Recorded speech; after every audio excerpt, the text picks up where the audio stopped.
விசேஷம் 3வது அதிகாரத்துல 7வது வசனம் 8வது வசனத்தை வாசிங்க. பிலதெல்பியா சபையின் தூதனுக்கு நீ எழுத வேண்டியது என்னவெனில், பரிசுத்தம் உள்ளவரும் சத்தியம் உள்ளவரும் தாவீதின் திறவுகோலை உடையவரும். யாருடைய திறவுகளை உடையவர்? தாவீதின் திறவுகோலை. நல்லா சொல்லுங்க, தாவீது யாரு? குகன் பிரதர், தாவீது எங்க அண்ணன். தாவீது எங்க அண்ணன். அவருடைய திறவுகோலை உடையவர். ஒருவரும் பூட்டக்கூடாதபடி திறக்கிறவரும். யாருமே பூட்ட கூடாதபடி திறக்கிறவர். ஒருவரும் திறக்க கூடாதபடி பூட்டுகிறவருமா இருக்கிறவர். நில்லுங்க பாருங்க. இப்ப பாருங்களா, அவர் திறந்தா ஒருத்தர் என்ன செய்ய முடியாது, பூட்ட முடியாது. அவர் பூட்டினா ஒருத்தர் என்ன செய்ய முடியாது, திறக்கவே முடியாது. அந்த திறவுகோலை உடையவர். எந்த திறவுகளை உடையவர்? அந்த திறவுகளை உடையவர். இப்ப வாசிங்க 8வது. சொல்லுகிறதாவது, உன் கிரியைகளை அறிந்திருக்கிறேன். உன் கிரியைகளை அறிந்திருக்கிறேன் அப்படின்னீங்க. 8 மணி ஆறாதுன்னா 9 மணிக்கு வருவேன், நான் அறிந்திருக்கிறேன். ஆமென், ஸ்தோத்திரம். பிலதெல்பியா சுவிசேஷ ஊழியத்துக்கு வாங்கன்னு எல்லாம் சொன்னா அந்த 2 பேர் தான் வருவார்கள், அதை நான் அறிந்திருக்கிறேன். 10 to 4 அப்படின்னா அத்தனை பேர் தான் அறிந்திருக்கிறேன். அவருடைய ராஜ்யத்தை கட்டுவதற்கு இதை பண்ணுங்கன்னா அதை நான் அறிந்திருக்கிறேன். கையில் ஒருத்தர் அல்லையே சொல்ல பார்க்கலாம். உங்க கிரியைகளை கர்த்தர் அறிந்திருக்கிறார். ஜாக்கிரதையா இருங்க. ஸ்தோத்திரம். இந்த உலகத்தின் அதிபதி என்கிட்ட வர, என்னிடத்துல என்ன இல்ல, உங்களை பார்த்து அப்படி சொல்லிடாம. ஸ்தோத்திரம். அறிந்திருக்கிறேன். உனக்கு கொஞ்சம் பலன் இருந்து. உனக்கு கொஞ்சம் பலன் தான். நில்லுங்க, அதுல கொஞ்சம் பலன், கொஞ்சம் அப்பம், கொஞ்சம் என்ன, கொஞ்சம் உழைப்பு, கொஞ்சம் வருமானம் இருந்தோம். எவ்வளவுதான் இருக்கு? கொஞ்சம் கொஞ்சம் கொஞ்சம் கொஞ்சம். இந்த கொஞ்சத்துல உண்மையா இருக்கிறவன் அநேகத்துல. ஸ்தோத்திரம். கொஞ்சம் பலன் இருந்தும் நீ என் நாமத்தை மறுதலியாமல் என் வசனத்தை கை கொண்டபடியினாலே இதோ திறந்த வாசலை உனக்கு முன்பாக வைத்திருக்கிறேன். பாருங்க, நில்லுங்க, அப்படி இருக்கட்டும். இப்ப பாருங்க, உனக்கு கொஞ்சம் தான், கொஞ்ச நேரம் இருக்கு, பைபிள் படிச்சிருந்தேன், கொஞ்ச நேரம் இருக்கு, வேதம் வாசித்துறேன், கொஞ்ச நேரம் இருக்கு, ஜெபம் பண்ணிடுறேன், கொஞ்ச நேரம் தான் இருக்கு, சர்ச்சுக்கு வந்துடுறேன், கொஞ்ச நேரம் தான் இருக்கு, ஊழியத்துக்கு வந்துடுறேன், கொஞ்ச நேரம் தான் இருக்கு, கர்த்தருக்கா வந்துடுறேன். இத யார் பார்க்கிறா? அந்த கொஞ்சத்தை நீ எடுத்துறாத. ஆமே, அந்த கொஞ்ச நேரத்தை பார்த்து தான் என்ன பண்றாரா? வாசிங்க. உனக்கு இதோ திறந்த வாசலை உனக்கு முன்பாக. அந்த கொஞ்சத்தை பார்க்கிற கர்த்தர் என்ன சொல்லுகிறார்னா, உனக்கு முன்பாக திறந்த வாசலை வைத்திருக்கிறேன், அதை ஒருவனும் பூட்ட மாட்டான். கையில ஒருத்தர் அல்லிலே சொல்பார். யாருக்கு வாசலை திறக்கிறாரு? கிரியை செய்கிறவங்க. கொஞ்சம் பலன் உனக்கு இருக்கிற கொஞ்சம், இந்த கொஞ்சம் பலத்தோட போப்பா. ஆமே, ஒரு மனுஷனை முறியடிப்பது போல சாத்தானுடைய சேனையை நீ முறியடிப்பா. அதுக்கு எவ்வளவு பலன் கொடுத்தாரு? கொஞ்சம் பலன். அந்த கொஞ்சம் நம்ம வாழ்க்கையில, அந்த கொஞ்சத்துல நம்ம உண்மையா இருந்துட்டோம்னா கர்த்தர் உங்களை எஜமானனா மாத்திடுவாரு. அந்த கொஞ்சத்துல நம்ம உண்மையா இருக்கணும். ஆண்டோட சமத்துல கொஞ்சம் தான். சோத்திரம். ஒரு சின்ன ஊழியம்தான், ஒரு சின்ன காரியம்தான். அந்த சின்ன காரியம்தான் உன்னை பெரிய காரியத்துக்கு கொண்டு போக வைக்கும். அது அற்பமா எண்ணிடக்கூடாது. ஒரு சபையில் ஒரு சின்ன ஊழியம், ஒரு சிறுவர் ஊழியம், இல்ல சர்ச்சு பெருக்கி துடைக்கிற ஊழியம், ஏதோ ஒரு சின்ன ஊழியம், அந்த சின்னதை அற்பமா எண்ணிராதா. அந்த சின்னது தானே அப்படின்னு விட்டுறாதா. ஆண்டவர் பார்க்கிறா, அதுல அவன் உண்மையா இருக்கிறானா, அதுல அவன் உண்மையா இருக்கிறானா, அதைத்தான் கர்த்தர் பார்க்கிறார். இங்க பார்க்கிற இந்த கொஞ்சத்துல நீ உண்மையா இருக்கிறதுனால, இந்த கொஞ்சத்துல உன் கிரியை எனக்கு மேன்மையா இருக்கின்றபடினால நான் என்ன பண்ணுகிறேன், ஒருவனும் பூட்டக்கூடாதபடிக்கு வாசல் உனக்கு திறக்கிறேன். இந்த கொஞ்சத்துல வா, இந்த கொஞ்சத்துல வா. அந்த கொஞ்சம் ஆண்டவர் கொடுக்கிற அந்த கொஞ்சத்துல உண்மையாயிரும். கிரிய கர்த்தர் பார்க்கிறான்னு பார்க்கிறோம். அந்த கொஞ்சத்துல பூஜ்யமாயிடக்கூடாது, அதை அசட்டை பண்ணிடக்கூடாது, அதை அசட்டை பண்ணி விடக்கூடாது பார்க்கிறோம். அந்த கொஞ்சம் பலன் தான் ஆண்டவருக்காய் அதை பார்க்கிறான்னு பார்க்கிறோம். பரிபூரணமா இருந்து அதை செய்யறத கர்த்தர் அதுக்கேற்ற பலன் கொடுத்துருவாரு, மேன்மை இருக்காது. ஆனா ஆண்டவர் பார்க்கிற இந்த கொஞ்சத்திலையும் இந்த மகன் இந்த மகள் கிரியைகளை நான் அறிந்திருக்கிறேன். இந்த கொஞ்சத்துல சரியா இருக்காங்க பாத்தீங்களா, அவங்களுக்கு கர்த்தர் திறந்த வாசலை திறந்து வைக்கிறார். ஒருத்தரும் பூட்டக்கூடாதபடிக்கு. தோத்திரம், ஒருத்தரும் பூட்டக்கூடாதபடிக்கு. அதுதான் அந்த இடத்துல முக்கியம் என்று பார்க்கிறோம். நம்ம அந்த கொஞ்சம் பலன் ஆண்டவருக்கு ஸ்தோத்திரம். கடமைக்காக அல்ல, ஏதோ போகணும் அப்படி அல்ல. கொஞ்சத்துல நம்ம என்ன செய்யணும், சரியா இருப்போம் என்றால் கர்த்தர் அந்த கொஞ்சத்துல உண்மையா இருக்கிறவங்களுக்கு கர்த்தர் திறந்த வாசலை ஓபன் பண்ணி விடுறான்னு பார்க்க. அதை ஒருவன் அடைக்க முடியாது, அதை ஒருவன் என்ன செய்ய முடியாது, பூட்ட முடியாது என்று வேதம் சொல்லுகிறது பார்க்கிறோம். ஆமென், அல்லேலூயா. அப்போ ஸ்தோத்திரிக்கிறோம், அதை கர்த்தர் பார்க்கிறார். பிரயாசப்படுறோம், நம்ம ஆண்டவர் பார்க்கிறான்னு பார்க்கிறோம். அந்த பிரயாசத்தை கர்த்தர் பார்க்கிறார். கர்த்தருக்காக வேதம் சொல்லுகிறது, கர்த்தருக்காக நீங்கள் பட்ட பிரயாசம் ஒரு நாளும் வீணாகாது. உனக்காக பட்ட பிரயாசம் ஸ்தோத்திரம். ஆண்டவரே, ராமுழுவும் பிரயாசப்பட்டேன், எனக்காக என் குடும்பத்துக்காக பிரயாசப்பட்டேன், எம்டி ஒன்றும் இல்லை. கர்த்தர் சொன்னார், சொல்ல நீர் சொல்லிடு, உமக்காக நான் பிரயாசப்படுறேன். 2 படகு நிரம்பி வழியத்தக்க கர்த்தர் ஆசீர்வாதத்தை கர்த்தர் கொடுத்தாருன்னு பார்க்கிறோம். அப்ப கர்த்தருக்காக நம்ம படுகிற பிரயாசம் ஒருபோதும் அது வீணாய் போவதில்லை. ஆனா சாத்தானுக்கு தெரியும், கர்த்தருக்காக பிரயாசப்பட்டா இவங்களுக்கு ஆசீர்வாதம் வந்துருன்னு சொல்லிட்டு எதுக்கு ஜெபிக்கணும், எதுக்கு ஊழியம் செய்யணும், எதுக்கு சர்ச்சுக்கு போகணும், எதுக்கு நீ கிடந்து கஷ்டப்பட்டு அடக்கா. தோத்திரம். ஆமென். வாசலை அடைச்சிருவான் சாத்தான், அடக்கி வச்சிருவான், வாசலை அடக்கி வச்சிருவான்னு பார்க்கிறோம். அந்த கொஞ்சத்தை கர்த்தர் பார்க்கிறான்னு பார்க்கிறோம். அந்த கொஞ்சத்தை ஸ்தோத்திரம். அந்த 5 அப்ப 2 மீன் கொஞ்சம் தான், கொஞ்சமாவும் கொஞ்சம் எண்ணெய் தான். அதுல தான் பாருங்க, கொஞ்சமாவு கொஞ்சம் எண்ணெயில தான் வானம் திறந்ததுன்னு பார்க்கிறோம். அந்த வாழ்நாள் முழுவதும் எண்ணெயும் மாவும் குறையவே இல்லைன்னு பார்க்கிறோம். அந்த கொஞ்சத்தை கர்த்தர்ட்ட கொடுத்துரு. கஷ்டம்தான், நெருக்கம்தான், இடுக்கம்தான், அதை கர்த்தர்ட்ட கொடுத்துட்டேன்னா பலுகி பெருகும், ஆசீர்வாதமாய் அது மாறும். அதை யாரும் தடுக்க முடியாது, பூட்ட முடியாது என்று வேதம் நமக்கு சொல்லுகிறது பார்க்கிறோம். ஆமென், அல்லேலூயா, அல்லேலூயா. ஏசாயா புஸ்தகம் 22:22 வாசிங்க பார்க்கலாம். ஏசாயா புஸ்தகம் 22:20 வாசிங்க பார்க்கலாம். ஏசாயா 22:22. தாவீதினுடைய வீட்டின் திறவுகோலை அவன் தோளின் மேல் வைப்பேன், ஒருவனும் பூட்டக்கூடாதபடிக்கு அவன் திறப்பான். இந்த பாருங்க, அப்போ அந்த ஒருவரும் திறக்க கூடாதபடி பூட்டவும், திறந்ததை ஒருவரும் அடைக்க கூடாதபடிக்கு ஒரு திறவுகோலை கர்த்தர் நமக்கு தருகிறார். ஆமென். அதுதான் சாராம்சம் பார்க்கிறோம். அந்த திறவுகோலை நம்மகிட்ட தாராருன்னு பார்க்கிறோம். அதான் வாக்கு பண்ணுகிறார். நான் திறந்த வாசலை உனக்கு வைக்கணும்னா வாசலை எவனும் பூட்ட மாட்டான். நீ திறந்தது தான். நீ எதெல்லாம் பூட்டியோ அது பூட்டுதான். நீ எதெல்லாம் திறக்க அதெல்லாம் உனக்கு திறக்கும். அந்த திறவுகோல்னா என்னது? சாவி. வீட்டின் சாவி. தாவீதின் வீட்டின் சாவி, திறவுகோல். அதை கர்த்தர் நமக்கு தருகிறாருன்னு பார்க்கிறோம். தோத்திரம்.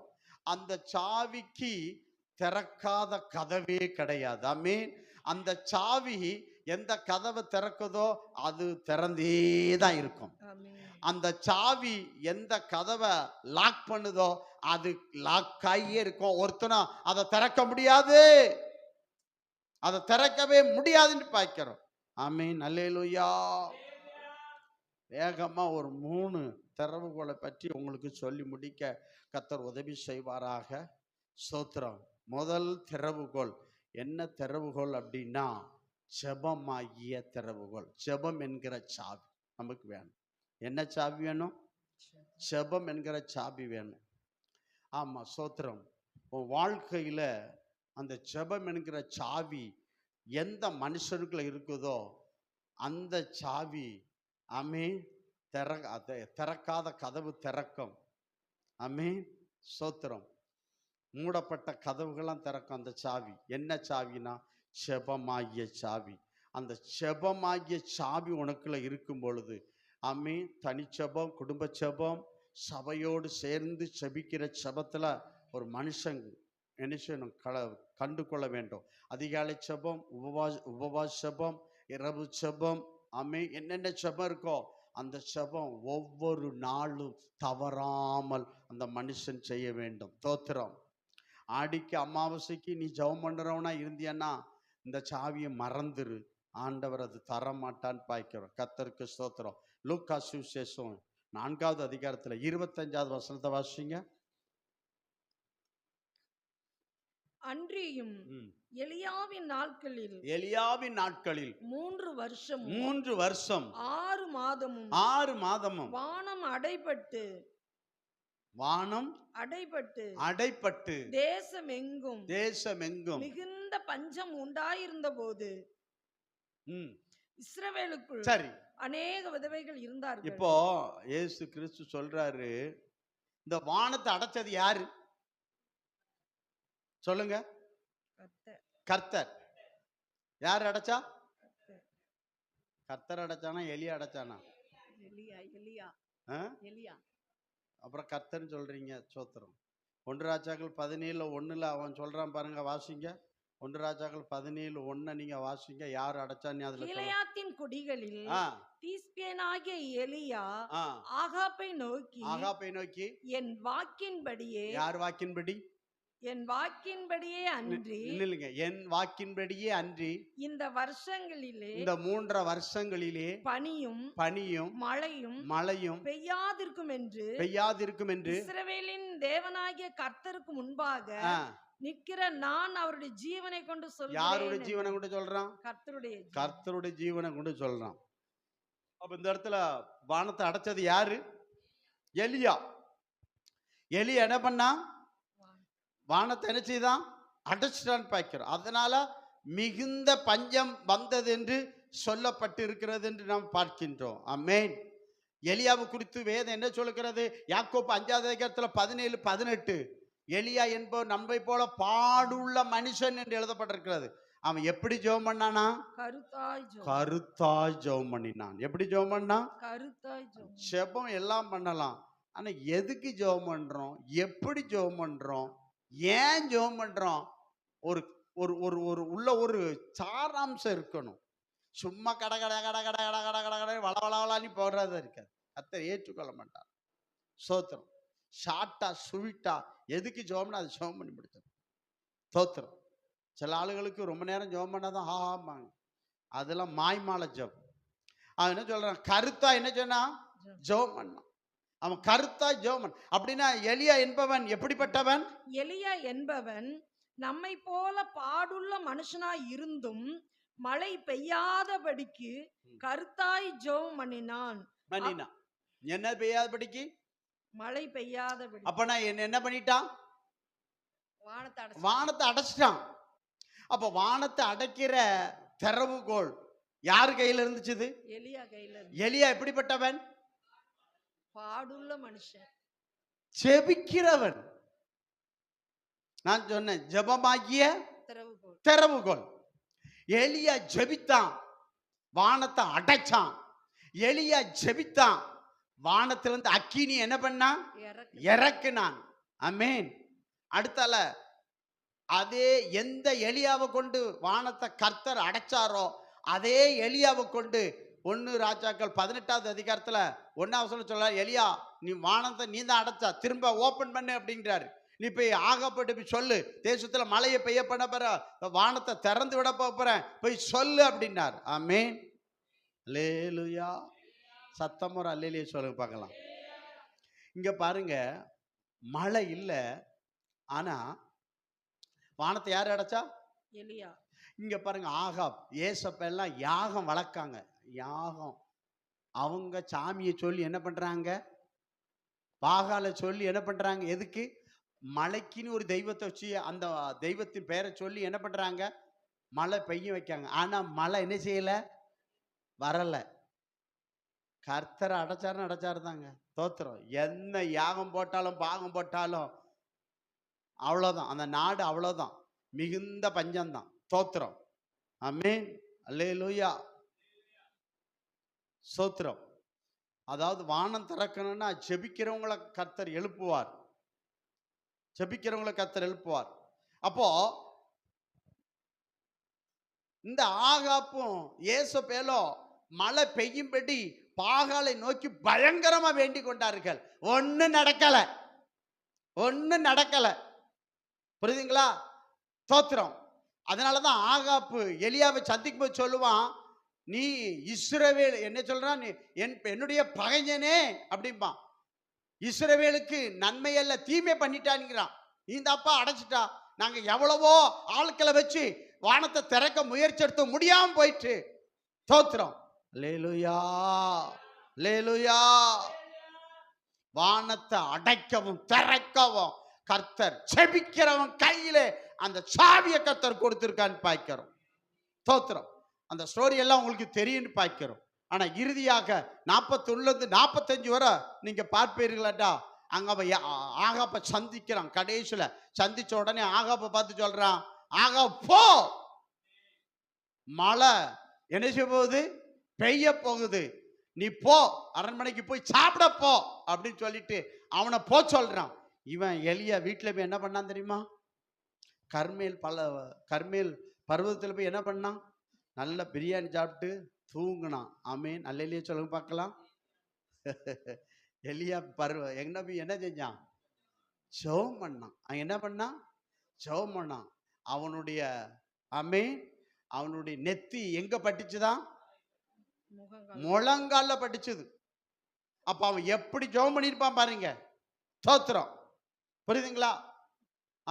முட்டியை மடக்கி அவன் என்ன செய்யறான்? தலைய அந்த தலை நெத்தி அவன் முழங்கால படுற அளவுக்கு அவன் ஜெபம் பண்ணான்னு பார்க்கிறோம். அவனை போ சொல்லிட்டான், மழை வருது போ அப்படின்ட்டான். இப்போ இவன் ஜெபம் பண்றான்.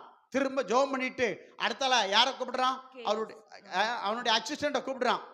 போய் பாருப்பா அப்படின்னு சொல்றான். அவன் கடைசியில பார்த்து உள்ளங்கை மேலும் தெரியுதுனா, இப்போ போய் சொல்றான், போ சொல்லிடு அவனை, மழை பயங்கரம் வரப்போ சொல்லு, ஆகாப்ப என்ன செய்ய, சீக்கிரம் போ சொல்லு அப்படின்னு சொல்றான். ஸ்தோத்திரம். அப்போ அதற்குள்ளாக என்ன செய்யுது? வான கருத்து பெருமழை என்ன செஞ்சது? பெய்தது. ஆமென். அடைக்கவும் திறக்கவும். ஆமென். எலியா அடைச்சதுதான். ஆமென். பாகால வச்சு ஆகாப்பு ஏசபேலோ எவ்வளவோ திறக்க முயற்சி பண்ணினார்கள். தோல்வி, தோல்வி. ஆமென். அல்லேலூயா. இந்தியாவுக்கு கூட அப்படி வரலாம். தோத்திரம். ஆமென். தோத்திரம். செபிக்கிறவங்க ஒன்னா சேர்ந்து ஜெபம் பண்ணிட்டாங்க. ஆமென். வட இந்தியா வறட்சியா போயிரும். இன்னைக்கு அவ்வளவு அட்டுழி நடக்கு வட இந்தியாவில், அவ்வளவு அநியாயங்கள் நடக்குது. கர்த்தர் நினைச்சாருன்னா அவர் அடைச்சா ஏதாவது பண்ண முடியுமா? முடியாது. தோத்திரம். புரியுதுங்களா? அப்போ செபிக்கிறவங்க கையில தான் கர்த்தர் இந்த திறவுகோலை கர்த்தர் கொடுத்திருக்கிறார். பூட்டு இல்ல திற, நீ திறந்தா திறந்ததுதான், நீ அடைச்சா அடைச்சதுதான். அந்த வாக்கத்தான் கர்த்தர் இந்த 2026வது வருஷத்துல எஸ்கோலியேஜ் சபைக்கு கர்த்தர் கொடுத்திருக்கிறார். ஊர் உலகத்துக்கெல்லாம் இல்ல, நமக்கு கர்த்தர் கொடுத்திருக்கிறார். நமக்கு கொடுத்திருக்கிறார். ஊர் உலகத்துக்கு நான் சொல்லல, எஸ்கோலியேஜ் சபைக்கு கொடுத்திருக்கிறார். ஆமென். பாதாளத்தின் வாசலை கட்டவும். ஆமென். ஸ்தோத்திரம் ஸ்தோத்திரம். எவைகளை கட்டுவாயோ, ஆமென், எவைகளை கட்டவிழ்ப்பாயோ அந்த திறவுகளை உனக்கு தருகிறேன். மத்தேயு 16:19 நினைக்கிறேன். புரியுதுங்களா? அந்த திறவுகளை கர்த்தர் எஸ்கோல் ஏஜ் சபைக்கு கர்த்தர் கொடுத்திருக்கிறார். அப்ப நான் எஸ்கோல் ஏஜ் சபை என்ன செய்யணும்? ஜெபம் பண்ணக்கூடாது, உபவாசம் பண்ணக்கூடாது, ஆமென், எதுவுமே பண்ணக்கூடாது. ஸ்தோத்திரம். ஆமென். அவ்வளவுதான். சாத்தான் பூட்டிட்டு போயிடுவான், லாக் பண்ணிருப்பான். அப்போ நான் என்ன செய்யணும்? இந்த ஆண்டு ஜெபம். ஆமென். இந்த ஆண்டு எனக்கு என்ன செய்யணும்? ஜெபம். ஜெபத்துக்கு முன்னுரிமை கொடுக்கணும். அதனால தான் நம்ம என்ன செஞ்சுட்டு இருக்கோம்? 7 நாள். நாளையில இருந்து எத்தனை நாள்? 7 நாள் உபவாசம். 10 மணில இருந்து 1 மணி வரை. ஸ்தோத்திரம். ஆமா, நம்ம ஆள் எப்படி வருவான் தெரியுமா? அப்படியே 10:30 ஆகி 11 ஆகி 12 ஆகி 12:30 ஆகி அப்படியே 1 ஆகி 1:30க்கு வருவாங்க. ஸ்தோத்திரம். நம்ம நினைச்ச உடனே தான் சாத்தான் உன்னை லாக் பண்ணிட்டான், நீ வர முடியாம போ. ஸ்தோத்திரம். 10 மணிக்கு ஜெபனா எத்தனை மணிக்கு வரணும்? 10 மணிக்கு ஜெபனா எத்தனை மணிக்கு? ஸ்கூல் 10 மணிக்கு. ஸ்கூல் எத்தனை மணிக்கு? காலேஜ் 10 மணிக்கு, வேலைக்கு 10 மணிக்கு, ட்ரெயினுக்கு 10 மணிக்கு. 11 மணிக்கு போனா ட்ரெயின் நிற்குமா? பிளேனு நிற்குமா? 11 மணிக்கு காலேஜ் போனா கேட்டு திறந்திருக்குமா? ஸ்கூலுக்கு கேட்டு திறந்திருக்குமா? ஆனா சர்ச்சுக்கு மட்டும் எப்படி தான் வருவோம்? கைவீசம்மா கைவீசு, கடைக்கு போகலாம் கைவீசு. என்ன செய்யறோம் இங்க? அவ்வளவு. ஏன்னா சாத்தான் உன்னை லாக் பண்றான். ஏன்னா நீ வந்தா என்ன செய்யற? வாசல் இது சாத்தானுக்கு தெரியும். அதனால சாத்தான் உன்னை ஜெபிக்க கூடாதபடி, ஆமே, துதிக்க கூடாதபடி, ஆராதிக்க கூடாதபடி உன்னை என்ன பண்ணிருந்தான்? அட்வான்ஸா லாக் பண்றான். ஸ்தோத்திரம். ஆமே. அல்லேலூயா. ஸ்தோத்திரம். ஞாயிற்றுக்கிழமை 8 மணிக்கு ஆராதனை அப்படின்னா, நீ சனிக்கிழமை எத்தனை பேர் ஆயத்தமாகறீங்களோ அத்தனை பேர் தான் வர முடியும். மற்றவங்க வர முடியாது. மற்றவங்க வழக்கம் போல நம்ம அப்படிதான், அவங்க வச்ச ஒரு டைம்ல வருவாங்க. அது அவங்க பாட்டு கர்த்தர் பாட்டு. ஸ்தோத்திரம். புரியுதுங்களா? அப்ப என்ன செய்யணும்? ஜெபம். ஜெபம் ரொம்ப முக்கியம். எலியாவின் கையில ஜெபம், மோசையின் கையில, மோசை 120 நாள் என்ன பண்ணாரு? உபவாசம் பண்ணியிருந்தாரு. 3 முறை உபவாசம் பண்ணியிருந்தான்னு பார்க்கிறோம். மோசை என்ன பண்ணாரு? வானத்திலிருந்து அக்கினி இறக்குனாரு, மலை இறக்குனாரு, வாதைகளை எல்லாமே செஞ்சார். எல்லாம் இருந்தது. அப்படி அந்த ஜெபம் இருந்ததுன்னு பார்க்கிறோம். அவர் ஜெபிக்கிறவரா இருந்தான்னு பார்க்கிறோம். அப்ப ஜெபிக்கிறவங்க கையில என்ன இருக்கும்? திறவுகோல் இருக்கும். அவங்களுக்கு வாசல் திறந்திருக்கும். சாத்தான் லாக் பண்ணுவானா? யாருடைய வாழ்க்கையில சாத்தான் டோரை சாத்திடுவான் தெரியுமா? ஜெபத்துக்கு வருவது இல்லை, வந்தாலும் தாமதமா வந்து லாஸ்ட்ல அப்படியே அப்படியே தலை காட்டி அப்படியே போயிடும். ஸ்தோத்திரம். அல்லேலூயா. அவங்க வாழ்க்கையில லாக்கா தான் இருக்கும் பாய்க்கிறோம். ஸ்தோத்திரம். அந்த வாஞ்சை, அந்த தாகம் என்ன செய்யணும்? அதிகமா இருக்கணும். ஜெப ஆவி இருக்கணும். ஜெபிக்கிற ஜெப ஆவி இருந்தா துதிக்கிற துதி அது இருந்தா அந்த இடத்துக்கு வந்துருவோம், சீக்கிரம் வந்துருவோன்னு பாய்க்கிறோம். ஸ்தோத்திரம். எப்போ போனா என்ன யாரு கேட்பா? யாரும் கேட்க மாட்டாங்க. ஸ்தோத்திரம். நானும் கேட்டு சோர்ந்து போயிட்டேன். ஆனா அவன் வாழ்க்கைய சாத்தான் லாக் பண்ணிடுவான். அதுதான் ஆண்டவர் பரிதவிக்கிறார். ஆமென். வரவேண்டிய காரியங்களை சாத்தான் லாக் பண்ணிட்டானா அப்படியே வரவேண்டியது நின்று கிடக்கும். ஒன்றும் செயல்படாது, நடக்காது. என்னடா பண்றது? போட்டு பிச்சுக்கிட்டு இருக்க செய்யணும். இதை உடைக்கிறதுக்கு என்ன வேணும்? நமக்கு ஜெபம் வேணும். என்ன வேணும்? ஜெபம் வேணும். அந்த ஜெபம், அதான் சொன்னேன், தனி ஜெபம் இருக்கணும், குடும்ப ஜெபம் இருக்கணும், சபையோட நடக்க. சபையில் என்னென்ன ஜெபம் நடக்கும் அத்தனை ஜெபத்திலையும் என்ன செய்யணும்? அமாவாசை ஜெபத்துக்கு நான் எதுக்கு போகணும்? பௌர்ணமி ஜெபத்துக்கு நான் எதுக்கு போகணும்? பாசிட்டிவ் பிரேயர் ஜெபத்துக்கு நான் எதுக்கு போகணும்? அவர் வர சொன்னா அவருக்கு சீக்கிரம் வர சொல்லுவார். நான் எதுக்கு போகணும்? நீ வராதா? சாத்தவனா அப்படியே 2026 லாக் பண்ணிடுவான். அப்படி எல்லாத்தையும் லாக் பண்ணிடுவான். அதுதான் உனக்கு. ஆமே. ஸ்தோத்திரம். ஆனா நீ இந்த ஜெபத்துக்கு வந்துட்டேன்னா உன்னை பார்த்தாலே வாசல் திறக்கும். ஆமே. அல்லேலூயா. அல்லேலூயா. உன்னை பார்த்தாலே என்ன செய்யும்? வாசல் திறக்கும். நீங்க பாருங்க, அப்போஸ்தலர் 12வது அதிகாரத்துல பேதுரு சிறைச்சாலையில 4 கதவுகளுக்கு பூட்டப்பட்டு அதுல கிடக்காரு. சபையார் அவனுக்காக என்ன பண்ணாங்களாம்? ஜெபம் பண்ண. சர்ச்சுக்கு வாங்கம்மா ஜெபம் பண்ண. எதுக்கு தெரியுமா? உன் குடும்பத்துல கட்டப்பட்டிருப்பான், உன் குடும்பத்துல சிறையிருப்புல இருப்பான், ஏதோ ஒரு சிறையிருப்புல இருக்கான், சாத்தான் சிறையிருப்பான். சபையாரா ஜெபிக்கும் போது என்ன செஞ்சுதான்? கர்த்தர் தூதனை அனுப்பினாரு, கதவு தானா திறந்ததாமே. அல்லேலூயா. கதவு என்ன செஞ்சதாம்? தானாய் திறந்ததாம். ஆமென். அல்லேலூயா. ஸ்தோத்திரம். நீங்க பாருங்க, வேதத்திலே பார்க்கும்போது இயேசு கிறிஸ்துவை பாருங்க. லூக்கா 3:21. இயேசு ஜெபம் பண்ணுகையில் என்ன திறந்ததாம்? வானம் திறந்தான். லூக்கா 3:21. என்ன திறந்தது? வானம் திறந்ததுன்னு சொல்லப்பட்டிருக்குன்னு பார்க்கிறோம். கர்த்தருக்கு மகிமை செலுத்துறேன். மத்தேயு சுவிசேஷம் 14வது அதிகாரத்துல 19ஆம் வசனம், மார்க்கு 6:41. அங்க பாருங்க, அது ஜனங்க காலையிலே வந்துட்டாங்க, சாயங்காலம் ஆயிட்டு, அவங்களுக்கு சாப்பிட்றதுக்கு ஏதாவது கொடுக்கணும். 5 அப்பம் 2 மீன் இருந்து ஆண்டவர் அந்த 5 அப்பம் 2 மீன் எடுத்து வானத்தை அண்ணாந்து பார்த்து என்ன செஞ்சாராம்? ஜெபம் பண்ணினாராம். ஆமென். வானத்துல என்ன வச்சிருக்காருன்னு சொல்லப்படுறது தெரியுமா? நெகமியா 9:15. அவர்கள் பசிக்கு அப்பத்தை எங்க வச்சிருந்தாராம்? வானத்துல வச்சிருந்தான்னு சொல்லப்பட்டிருக்கிறது. சங்கீதம் 78வது சங்கீதத்துல 23, 24, 25 படிச்சு பாருங்க, அழகாக சொல்லப்பட்டிருக்கிறது. வானத்துக்கு அந்த மன்னா அவர் உயரத்தில் உள்ள மேகங்களுக்கு கட்டளையிட்டு வானத்தின் கதவுகளை திறந்து மன்னாவை அவர்களுக்கு ஆகாரமாக வர்ஷிக்க பண்ணி வானத்தின் தானியத்தை அவர்களுக்கு கொடுத்தார். நீங்க பாருங்க, மன்னாவை அவர்களுக்கு அப்பமாக வர்ஷிக்க பண்ணி தானியத்தை அவர்களுக்கு என்ன செய்தார்? அப்போ அந்த அப்பத்தை அடைக்கிறதுக்கு என்ன இருக்கு? கதவு போட்டிருக்கிறாரு. அப்பம் என்னும் திறவுகோல் முறிக்கப்படாத, கதவு அடைச்சிட்டுனா அப்பம் என்னும் திறவுகோல் முறிக்கப்படும். அப்ப கதவு, அதனாலதான் 5 அப்பம் 2 மீன் இருக்கு. அப்போ எங்க இருக்கு? வானத்துல இருக்கு. அவர் வானத்தை நோக்கி ஜெபம் பண்றாரு.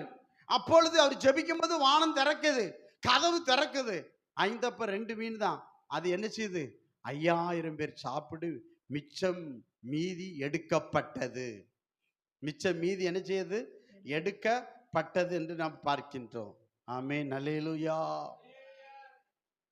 அதனாலதான் பைபிள் சொல்லுது, என்ன சொல்லுது அப்படின்னா, பிலிப்பியர் 4:6 அது சொல்லுகிறது, உடனே தேவனுக்கு ஜெபத்தின் மூலம் தேவனுக்கு தெரியப்படுத்துங்க. உங்க வாழ்க்கையில் என்ன? உடனே ஜெபம் பண்ணுங்க, தேவனுக்கு தெரியப்படுத்துங்க. பிலிப்பியர் 4:6.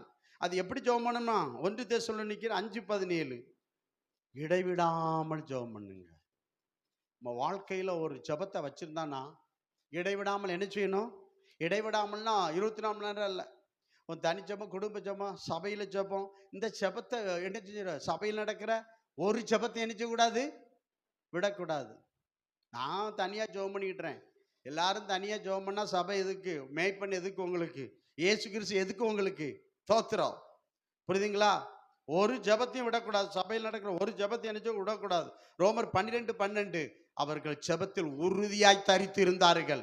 ஜெபத்தில் எப்படி இருந்தாங்களாம்? உறுதியாய் தரித்து இருந்தார்கள். அப்போஸ்தலர் 2:40. அப்போஸ்தலர் 2:42. ஆதி சபையார் ஜெபத்தில் உறுதியாய் தரித்து இருந்தார்கள். ஒருவனுக்கும் குறை இல்லை. அற்புதம் நடந்தது, தடைகள் உடைந்தது என்று பார்க்கிறோம். எதுல தரித்திருந்தார்கள்? ஜெபம் பண்ணுவதில் உறுதியாய் தரித்திருந்தார்கள். அல்லேலூயா, அல்லேலூயா. அப்போ நான் எஸ்கோல் ஏச்சி சபையில நடக்கிற ஜெபத்துல உறுதியா என்ன செய்யணும்? தரித்து இருக்கணும்.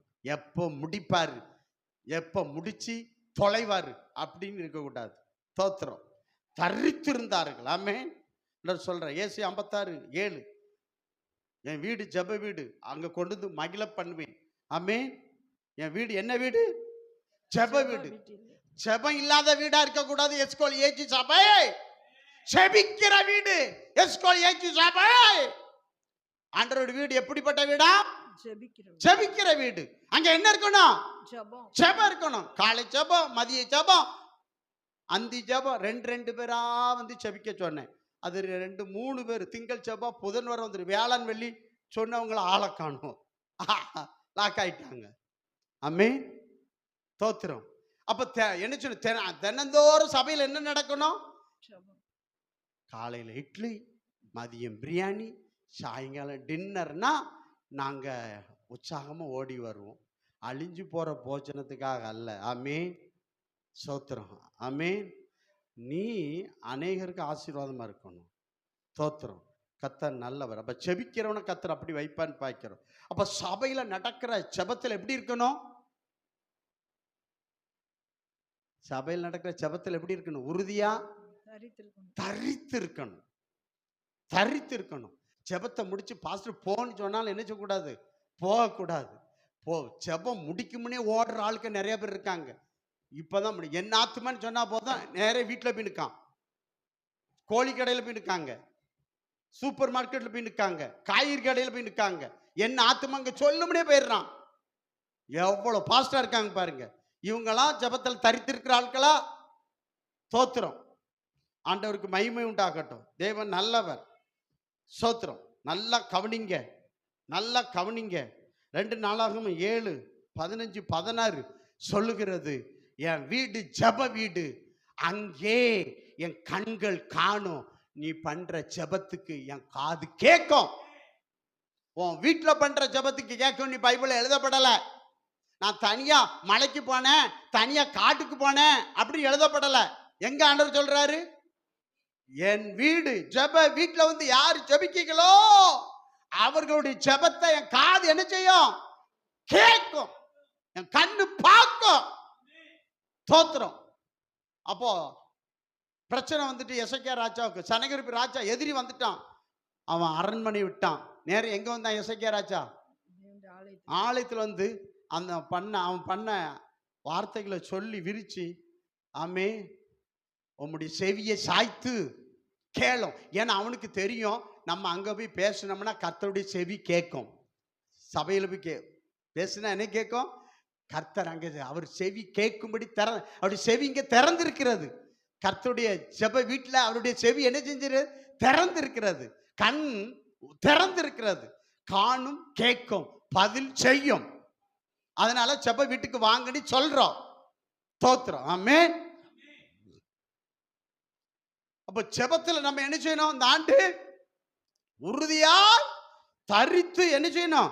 இருக்கணும் என்று வேதம் நமக்கு சொல்லுகிறேன்னு பார்க்கிறோம். உறுதியா எப்பொழுதும் ஜெபம் பண்ண கடவன்.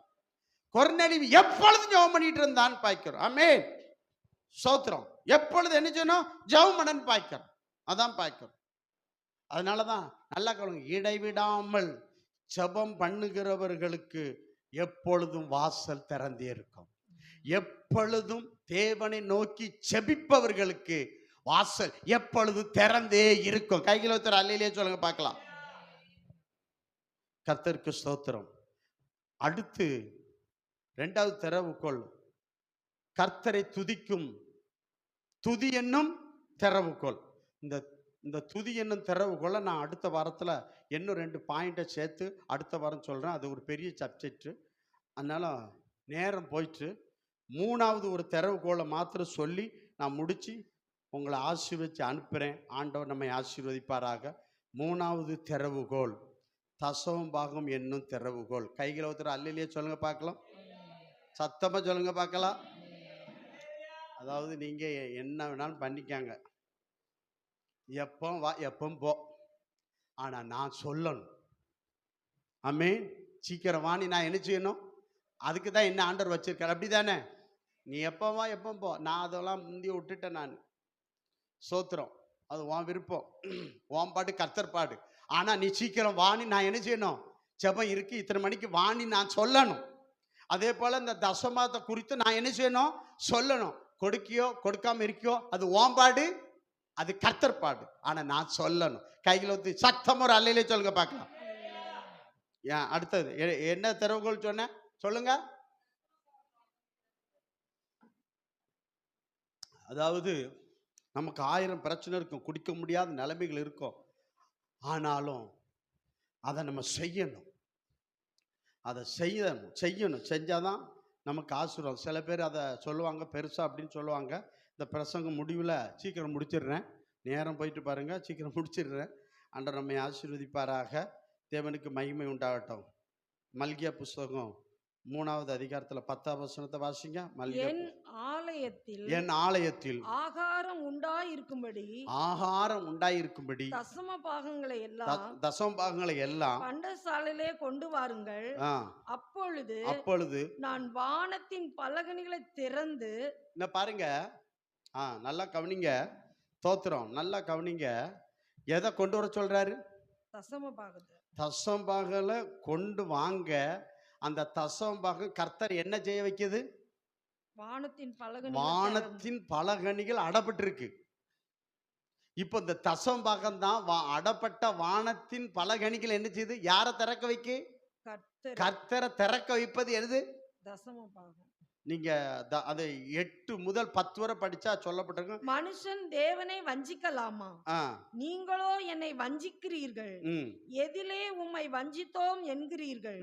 தசம பாகத்திலும் காணிக்கைகளிலும் தானே. நீங்கள் சபிக்கப்பட்டவர்கள். ஜனத்தாராகிய நீங்கள் சபிக்கப்பட்டவர்கள். நீங்கள் சபிக்கப்பட்ட. யார் சபிக்கப்பட்டவர்கள்? என்ன வஞ்சிக்கிறவங்க. எதுல வஞ்சிக்கிறீங்க? தசம பாகத்தில காணிக்கையில வஞ்சிக்கிறோம். ஏதேன் தோட்டத்துக்குள்ள ஒருத்தன் இருந்தான். ஒரு வாசல் இருந்துச்சு. அவன் எப்போ அவனுக்கு பாவம் செஞ்சானோ, சாபம் செஞ்சானோ, சாபம் ஆதம் வெளியே தள்ளி சாபத்தால் ஆசீர்வாதத்தின் வாசல் அடப்பட்டது. அதை இயேசு கிறிஸ்து வந்து திறக்கிறார். ஆமென், அல்லேலூயா. அப்ப சாபத்தால் வாசல் அடப்படுகிறது, வானத்தின் பலகணி அடப்படுகிறது. அதை திறக்க வைப்பது தசம்பாகம். அப்ப ஆண்டவர் சொல்றாரு, நீ அதை தசமாக கொண்டு வா. அதை பேசியிருக்கே வேண்டாம், நான் திறந்து விட்டுறத நீ பாட்டுக்கு ஜாலியா அலை, எவ்வளவு தீமை செய், நல்லா என்ஜாய் பண்ணு அப்படின்னு சொல்லல. தசம்பாகத்தை முதல்ல எங்க கொண்டு வா? ஆலயத்து கொண்டு வா. அதுக்கப்புறம் நான் என்ன பண்ணுவேன்? அப்பொழுது வானத்தின் பலகணிகளை திறந்து. ஆமா, நீ அப்ப அந்த தசம பாகம் தான் கர்த்தர் என்ன செய்து? வானத்தின் பலகணிகளை திறந்து இடங்களாமல் போக மட்டும் ஆசீர்வதிக்க மாட்டேனோ என்று என்னை அதனால் சோதித்து பாருங்கள் சேனைகளின் கர்த்தர் சொல்கிறார். இந்த ஒரு காரியத்துல ஆண்டவர் சொல்ல, என்ன சோதிச்சு பாரு. நிறைய இடத்துல நம்மள சோதிக்கிறான்னு பாய்க்கிறோம். தோத்துறோம். நீங்க பாருங்க, 10 மாசம் கொடுப்பீங்க, ஆனா 11ஆம் மாசத்துல உங்களுக்கு இதுல கர்த்தர் டெஸ்ட் வைப்பார். அந்த மாசத்துல உனக்கு சரியா நெருக்கம் இருக்கும், குடுக்க முடியாது. என் அனுபவத்துல சொல்லியிருக்கேன் நான். குடுக்க முடியாது. என்ன செய்ய முடியாது? அங்கதான் ஆண்டவர் செக்க வைக்கார். இப்ப அதாவது நம்ம மற்ற கஷ்டப்பட்டு ஏதாவது ஒண்ணு பண்ணிடுவோம். ஆனா அந்த 11ஆவது மாசத்துல குடுக்க முடியாத சூழ்நிலைய கர்த்தரே உண்டாக்கலாம். ஆனா அதுல நம்ம தோக்கமா ஜெயிக்கமா என்பதுதான் பிளஸிங் உன் கையில இருக்கு. அந்த முடியாத சூழ்நிலை இருக்கு தெரியுமா?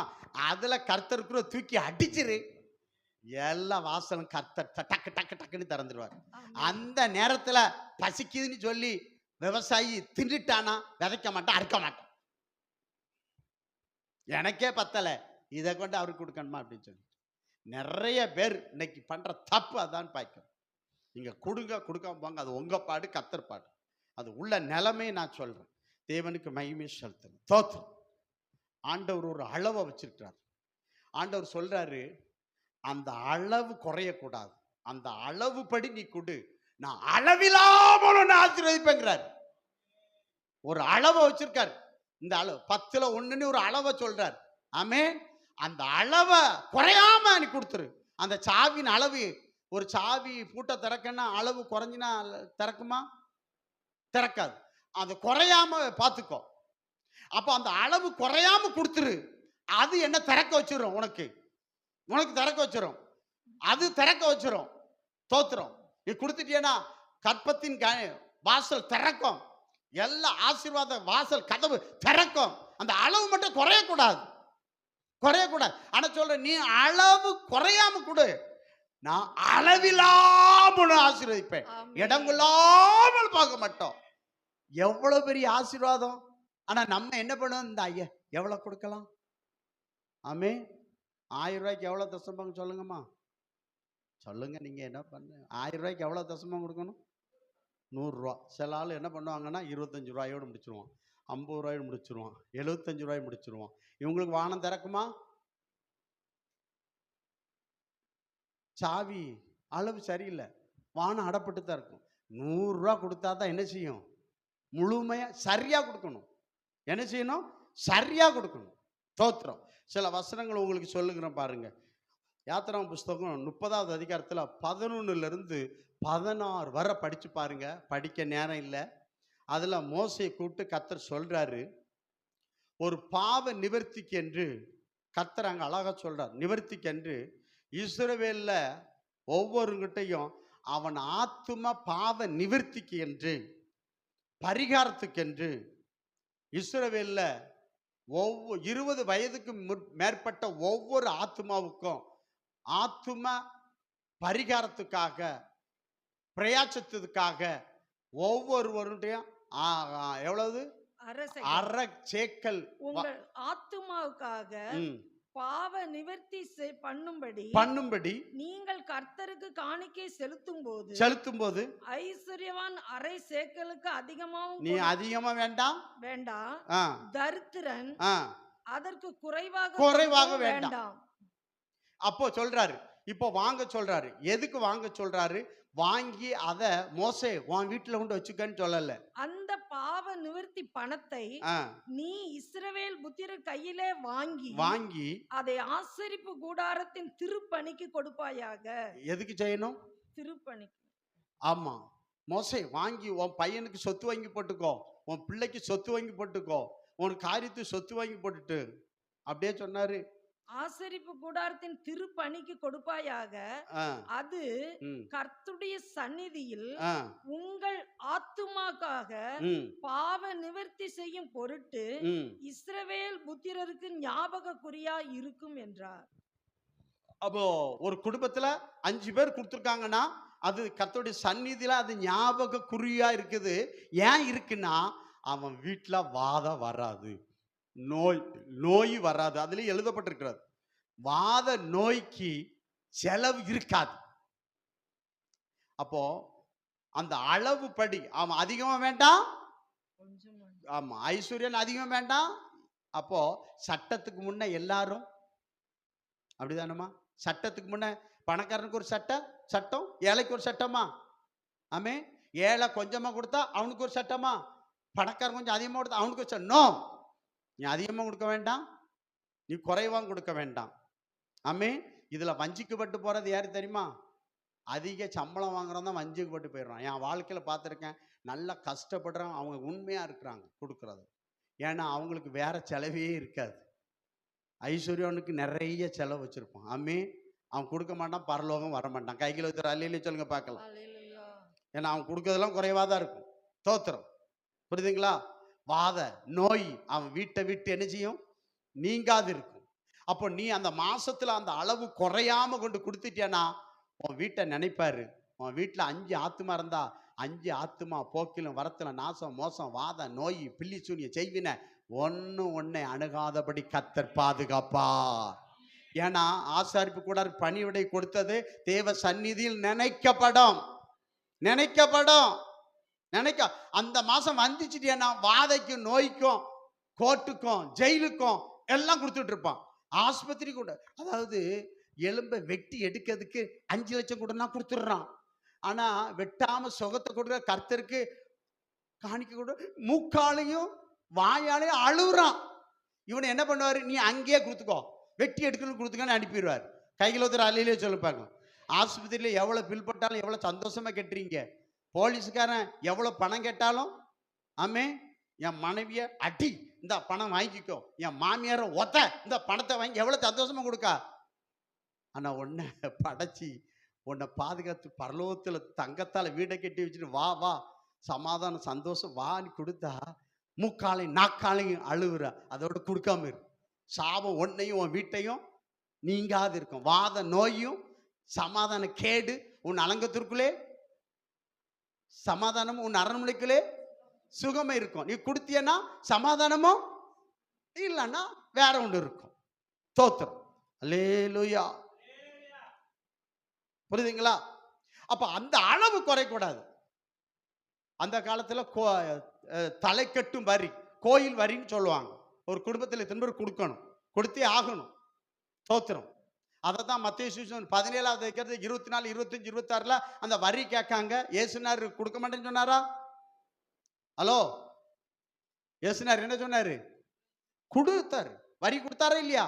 வரியை கட்டினாரா இல்லையா? அவங்க என்ன கேட்கலாம் அந்த அளவுப்படி என்ன செஞ்சாரு? கொடுத்துருன்னு சொல்லிட்டார்.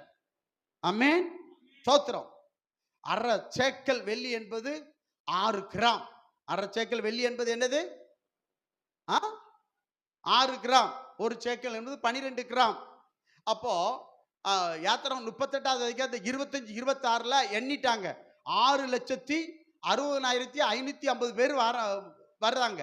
இப்ப அதை அப்படியே இன்று போட்டு அந்த 6 அதை போட்டு பாருங்க, எத்தனை கிலோ வந்திருக்கும். அன்னைக்கு ஒரே ஒரு ஆசிரியப்பு கூடாரம் தான். ஆமென், ஸ்தோத்திரம். குறையக்கூடாதுன்னு சொன்னார். ஒரு கரெக்டா கொடுத்தாங்க. அன்னைக்கு அவன் வீட்டில் வாத நோய் இல்லாம, பலவீனம் இல்லாம, ஆமே, ஸ்தோத்திரம், சோர்வு இல்லாம நல்லா இருந்தான். ஆமே, அல்லேலூயா, ஸ்தோத்திரம். நல்லா இருக்கு. இதுதான் வழி என்று பார்க்கிறோம். ஸ்தோத்திரம். புரியுதுங்களா? சரி, இன்னும் ஆதியாகமம் 14வது அதிகாரத்துல 20ஆம் வசனத்துல தசமங்கள் வார்த்தை வருகிறது. எபிரேயர் 7:2ல பாருங்க, ஆபிரகாம் தனக்கு வந்த எல்லாவற்றிலும் கொடுத்தான். எப்படி கொடுத்தான்? எப்படி கொடுத்தான்னு சொல்லப்பட்டிருக்கு. தனக்கு கர்த்தர் கொடுத்த எல்லாவற்றிலும் கொடுத்தான். யாக்கோபு ஜெபம் பண்றான். ஆதியாகமம் 28:22ல தேவரீ நீர் தருகிற எல்லாவற்றிலும் உமக்கு, நீர் தருகிற எல்லாவற்றிலும். அதாவது ஒண்ணு பாருங்க, நல்லா கவனிங்க. இந்த உலகம் கர்த்தரால் உண்டானது. இந்த வானம், பூமி, வெள்ளி, பொண்ணெல்லாம் யாருக்கு சொந்தம்? உங்களுக்கு சொந்தமா, கர்த்தருக்கு சொந்தமா? சொல்லுங்க. கர்த்தருக்கு தான் சொந்தம். செத்த பிறகு நீ கொண்டு போவீங்களா? கொண்டு வந்தீங்களா? கொண்டு போக போறீங்களா? அது கர்த்தருக்கே சொந்தம். ஆமென். அது யாருக்கு சொந்தம்? கர்த்தருக்கே அது சொந்தம் பார்க்கிறோம். அதனாலதான் அவன் சொல்றான், 1 கொரிந்தியர் 8:6 சொல்கிறது, சகலமும் கர்த்தராலே உண்டானது, எல்லாமே அவரில் வந்தன, எல்லாம் அவர்கிட்ட இருந்தா வந்தது, கடைசியில் அவருக்கே போயிருது எல்லாம். தாவீது சொல்றான், என்ன சொல்றான்னா 1 நாளாகமம் 29:14-16 சொல்றான், உம்மிடத்தில் வாங்கி. அப்ப கர்த்தர் நமக்கு தருகிறது எல்லாம் யார் தாரா? நமக்கு கர்த்தர் தான் தாரார் இல்லையா? கர்த்தரை ஏற்றுக்கொண்டவங்களுக்கு கர்த்தர் கொடுக்கிறார். நீர் தருகிற எல்லாவற்றிலும் உமக்கு நான் என்ன செய்வேன்? தசமபாகம் செலுத்துவேன். ஆமே. இங்கதான் அனனியா சப்பீரால் வஞ்சிக்கப்பட்டு ஆசீர்வாதத்தை இழந்தான்னு பார்க்கிறோம். ஸ்தோத்திரம். அல்லேலூயா, அல்லேலூயா. லேவியராகமம் 27:30 பாருங்க. தசமபாகம் யாருக்குரியது? பாஸ்டருக்குரியதா? யாருக்குரியது? வாசிமா போடுங்க அந்த லேவியராகமம் 27:30. இன்னொரு 5 நிமிஷத்தில் முடிச்சிடுறேன். லேவியராகமம் 27:30 போடுமா, வாசிங்க பார்க்கலாம். தசமபாகம் யாருக்குறது போடுங்க, வாசிங்க. தேசத்திலே நிலத்தின் வித்திலும் விருட்சங்களின் கனியிலும் தசமபாகம் எல்லாம் கர்த்தருக்கு உரியது. தசமபாகம் எல்லாம் யாருக்குரியது? கர்த்தருக்கு உரியது. அது கர்த்தருக்கு பரிசுத்தமானது. இப்போ தசமம் யாருக்குரியது? 10ல் 1 கர்த்தருக்குரியது. அப்படிதானே? அப்போ நமக்கு 1000 ரூபா அந்த மாசத்துல வருமானம். எவ்வளவு கொடுக்கணும்? 100 ரூபா கொடுக்கணும். 75 ரூபா கொடுத்தா 25 ரூபா கர்த்தருடைய பணத்தை நம்ம என்ன செஞ்சிருக்கிறோம்? வஞ்சித்து வச்சிருக்கோம். அப்படி திருடிட்டோம். திருடனை கர்த்தர் ஆசீர்வதிப்பாரா? இந்த ஃபேனை போட்டு திருடனை கர்த்தர் ஆசீர்வதிப்பாரா? ஏன்னா கர்த்தருடைய துதிய, கர்த்தருடைய மகிமைய, கர்த்தருடைய காணிக்கைய திருடின திருடன் ஐசக் பாண்டியன். நான் ரசிக்கப்படாத காலத்துல எங்க அம்மாட்ட திருடி எங்க அண்ணங்கிட்ட அட்டி வாங்குவேன். எங்க வீட்டுல பணம் காணாம போயிருக்குன்னா எங்க அம்மா பாவம் இவன் தான் எடுத்திருக்குன்னு என்ன செஞ்சிடும்? விட்டுருவாங்க. ஆனா திடீர்னு டே பணத்தை எடுத்தியான்னு எங்க அண்ணன்ட்ட கேட்டாங்கன்னா எங்க அண்ணனுக்கு தெரியும், புள்ளி தான் எடுத்துருப்பான், போடுற போட்டில் எடுத்துன்னு கொடுத்துருவேன். எங்க அம்மா மூடி மூடி மறைக்கும். நான் திரும்ப திரும்ப அந்த தப்ப செய்ய என்ன செய்யும்? மறைக்கும். அந்த அன்பு மூடும். அது தொடருது. இது காலி பண்ணுது, கக்க வைக்குது, எடுத்து கொடுத்துட்டு என்னமே செஞ்சா ஈரல் இருக்காது அப்படிமா. என்ன இருக்காது? சுவாசிக்கிறதுக்கு உனக்கு என்ன இருக்காது? ஈரல் இருக்காது, அந்த அடி விழும், அடி ஈரல் விழும். அதுக்கு பயந்து என்ன செய்யறது இல்லை, எடுக்கிறது கிடையாது. உங்களுக்கெல்லாம் அப்படி விழாத இருக்க கத்தர். அப்படி விழுந்தது தான் அனனியா சப்பீர்கள் விழுந்துச்சு. அப்படி நமக்கு வராதபடி கர்த்தருடைய கிருபை தாங்கிட்டு இருக்கிறது. தோத்திரம். அப்ப கர்த்தர் நமக்கு என்ன தருகிறாரோ அவற்றில் எல்லாவற்றிலும் நம்ம என்ன செய்யணும், அவருக்கு கொடுக்கணுமா கொடுக்க கூடாதா? தசமம் எல்லாம் அவருடையது, அப்படிதானே? அதெல்லாம் கர்த்தருக்குரியது. அதுல நம்ம கை வைக்கலாமா? மகிமையில கை வைக்கலாமா? துதியில கை வைக்கலாமா? ஆமென். தோத்திரம். அது கர்த்தருக்குரியது, அதுல நம்ம கை வை. ஏன்னா முதற் பலன் அனைத்தும், யாத்திராங்க 13:2, முதல் பலன் அனைத்தும் கர்த்தருக்கே உரியது.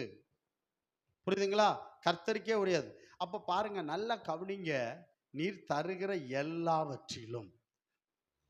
அப்ப கர்த்தர் 1ஆம் தேதியிலிருந்து 31ஆம் தேதி வரை என்ன வந்துச்சோ அதுல கரெக்டா எடுத்து வச்சு என்ன செய்யணும், கொடுத்தீன்னா அளவு சரியா இருக்கும், கதவு தானா திறக்கும். நீ கொஞ்சம் வஞ்சித்து எடுத்து வச்சு கொடுத்தீன்னா என்ன ஆயிரும், கதவு திறக்காது. நான் தான் கொடுக்கனே, கதவு தாங்க உனக்கு திறக்கலையே. குறைவு குறைவு குறைவு. நிறைவு இருக்கணும்னா எப்படி ஆசீர்வதிக்கிறாரு? நீ அளவா கொடுன்னு தான் சொல்றாரு. ஐஸ்வர்யவனா இருந்தாலும் சரி, தரித்திரனா இருந்தாலும் எப்படி கொடுக்க சொல்றாரு? அளவு குறையக்கூடாது, அளவா கொடு, நான் அளவில்லாமல் ஒன்று ஆசீர்வதிப்பேன்னு சொல்றாரு. ஆமென். அல்லேலூயா. ஸ்தோத்திரம். அப்போ தேவரீர் நீர் தருகிற எல்லாவற்றிலும். அப்போ கர்த்தர் நமக்கு எந்த வழியிலாம் கொடுப்பார், அப்படிதானே? சொல்ல பேர் சொல்லுவாங்க, வருமானத்துல மட்டும்தான் கொடுக்கணும் அப்படின்னு இல்லை. உனக்கு மற்ற இடத்துல வருதுனால அது கர்த்தர் தானே. யாரும் கிஃப்டா கொடுத்தாலும் அது கர்த்தரால வந்தது தானே உனக்கு, இல்லையா? கர்த்தர் செஞ்சு தானே வந்தது.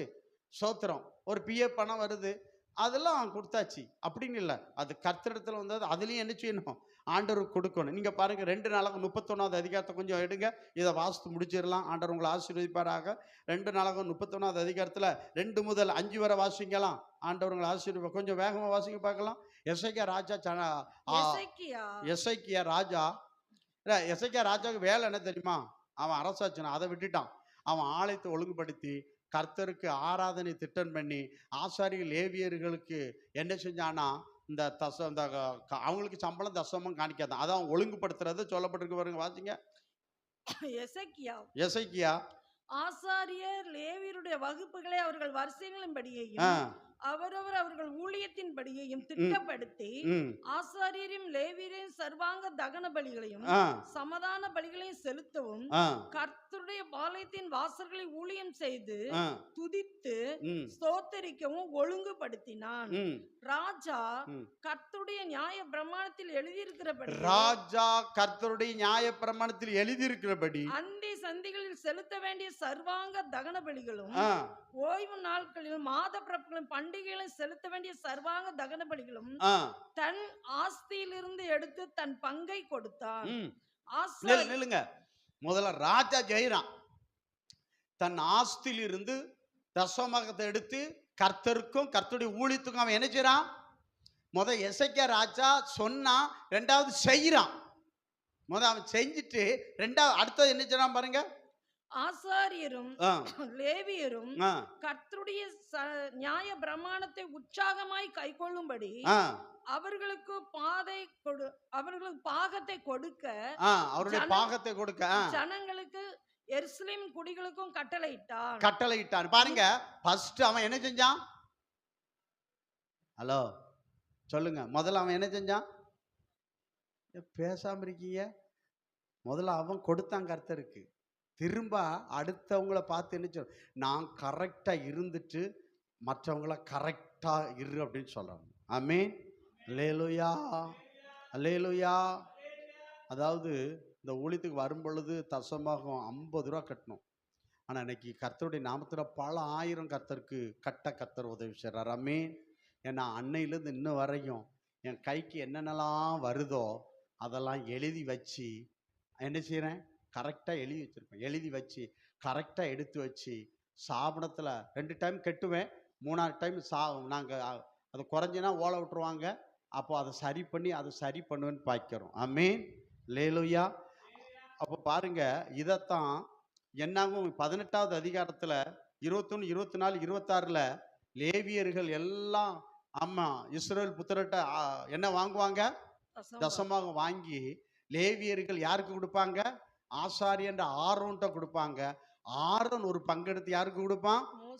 மோசைக்கு கொடுப்பான். நமக்கு பிரதான ஆசாரியர்கள், பிரதான பேராயர்கள் நமக்கு என்ன செய்றாங்க? மேல இருக்காங்க, ஏஜ் சாப்பிடத்துல மேல இருக்காங்க. அப்ப சபையிலிருந்து நாங்க ஒரு பங்கை வாங்கி ஒரு பங்கை நாங்க எங்க கொடுக்கணும்? மேல எடுத்து கொடுக்கணும். ஆமே ஆமே ஸ்தோத்திரம். என்ன செய்யணும்? மேல இடத்துக்கு என்ன செய்யணும்? நாங்க கொடுக்கணும். அப்ப நான் இந்த ஜனவரியில என்ன செய்வேன்? இன்னையிலிருந்து என்ன பண்ணுவோம்? நாங்க எழுதி வைப்போம். ஏன்னா மறந்துடும். ஸ்தோத்திரம். இந்த கடமைக்காக கொடுக்குறோம் பார்த்தீங்களா? எப்பமாவது கொடுக்குறோம். ஒரு 5000 10,000 கட்டிட்டு வந்தோம்னா அதை வானம் திறக்காது, வானம் திறக்காது. அப்போ கரெக்டா இன்னைக்கு என்ன வருதோ அதை காணிக்கா வரலாம், சோத்திர காணிக்கா வரலாம், கிஃப்டா வரலாம். ஆமே எல்லாத்தையும் அதில் சேர்த்துருவோம் நாங்க. கிஃப்டா வந்தது தானே ஸ்தோத்திரம். சில பேர் சில அம்மாலாம் வந்து பாஸ்டர் இதை உனக்கு வச்சுக்கோன்னு சில அம்மா கொண்டு கொடுப்பாங்க.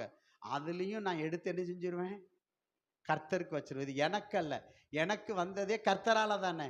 எல்லாமே யாரால வந்தது? எல்லாமே அவரிலிருந்து உம்மிடத்தில் வாங்கி அதுல வஞ்சித்திடக்கூடாது. அந்த அளவு என்ன செஞ்சிடக்கூடாது. அப்போ அந்த அளவு குறையாம இருக்கணும்னா நம்ம ஆண்டவர் நமக்கு தர்ற தர தர அதுல ஒரு பகுதியை நம்ம என்ன செய்யணும்? வாயில போட்டுக்கிட்டே இருக்கக்கூடாது. எழுதி வச்சு ஒரு டப்பாக்குள்ள போட்டு வைக்கணும். என்ன செய்யணும்? ஒரு டப்பாக்கில் போட்டு வைக்கணும். நாங்கள் அப்படி தான் போட்டு வச்சு அதை என்ன செய்கிறோம்? கஷ்டம் வரும். ஆமே பட்னியாக கிடந்தாலும் அதில் கை வைக்காதே. நமக்கு கஷ்டம் வந்தால் உடனே எங்கே கை வைக்கிறது? அது அடுத்தவர் பணம். ஆமே உடனே எடுத்தியன்னா கொண்டு வைப்பியா? வைக்க மாட்டான். 5 மடங்கு சேர்த்து வைக்கணும். 5 ஆமாம், அதில் கை வச்சேன்னா 5 மடங்கு கூட கொடுக்கணும். அப்போ கர்த்தர் அதை பார்க்குறார், அந்த தியாகத்தை பார்க்குறார். அப்போ அதை பார்த்து நம்ம என்ன சொல்லணும்?